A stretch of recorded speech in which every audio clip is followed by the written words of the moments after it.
Good morning, everyone. We are from Chemical Department, 5th semester, and my name is Kavya.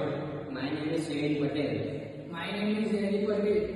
આ project batch ક્રિસ્ટલાઇઝેશનનો છે, જેમાં આ એજિટેટર છે, આ જેકેટ છે, આ હોટ વોટર પાઇપ છે, આ કોલ્ડ વોટર પાઇપ છે, આ મોટર છે, ને આ હોટ વોટર ટેન્ક છે, ને આ કોલ્ડ વોટર ટેન્ક છે. આ બેચ ક્રિસ્ટલાઇઝેશનમાં આપણે પ્રોસેસ કરવામાં આવે છે, જેનું નામ છે ક્રિસ્ટલાઇઝેશન. એના માટે આપણે એક સુપર સેચ્યુરેટેડ સોલ્યુશન જોઈએ છે. એ સુપર સેચ્યુરેટેડ સોલ્યુશનમાંથી આપણે ક્રિસ્ટલ અલગ કરવાના છે પાછા. તો એના માટે કાં તો આપણે સોલ્યુશનને હાઈ હીટ આપવી પડશે, કાં તો પછી એને આપણે બહુ કુલિંગ પર રાખવું પડશે, જેનાથી ક્રિસ્ટલ સોલ્યુશનમાંથી અલગ થાય.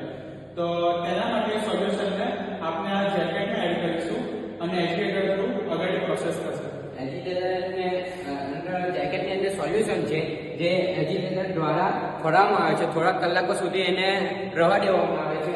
પછી એ થોડાક સમય પછી એને જોવામાં આવે છે કે જે ક્રિસ્ટલ છે તે નીચે નાની જાય છે અને પાણી જે ઉપર જાય. પાણીના પછી આપણે બહાર કાઢી લેવામાં